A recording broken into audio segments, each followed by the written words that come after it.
Pourquoi donc les cheveux étaient-ils un problème à Corinthe? La réponse est liée à la culture de l'époque. La ville de Corinthe avait un temple dédié à Aphrodite, la déesse de l'amour, un endroit réputé pour sa pratique de la prostitution sacrée.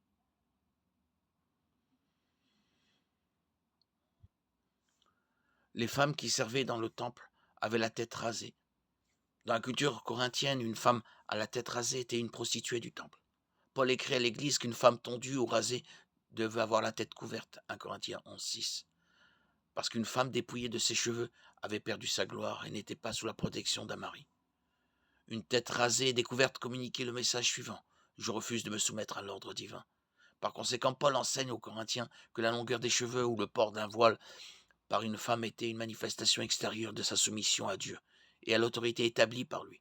C'était une manière pour l'Église de Corinthe de se séparer de la culture païenne corrompue qui les environnait, de Corinthiens 6:17.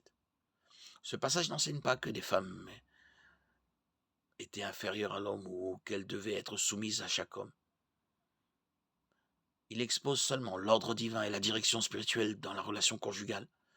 Dans la culture corinthienne, une femme qui se couvrait la tête pendant le culte ou en public manifestait sa soumission à l'autorité. Dans notre culture aujourd'hui, le voile féminin n'est plus considéré comme un signe de soumission. Dans la plupart des sociétés modernes, les foulards et couvre-chefs ne sont rien de plus que des accessoires de mode.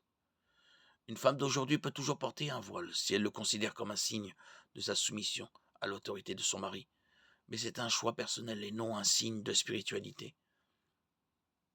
Le véritable problème est l'attitude du cœur, l'obéissance et la soumission à l'autorité comme au Seigneur. Éphésiens 5:22. Dieu se soucie bien plus de ce qu'il y a dans nos cœurs que de ce qui couvre nos têtes.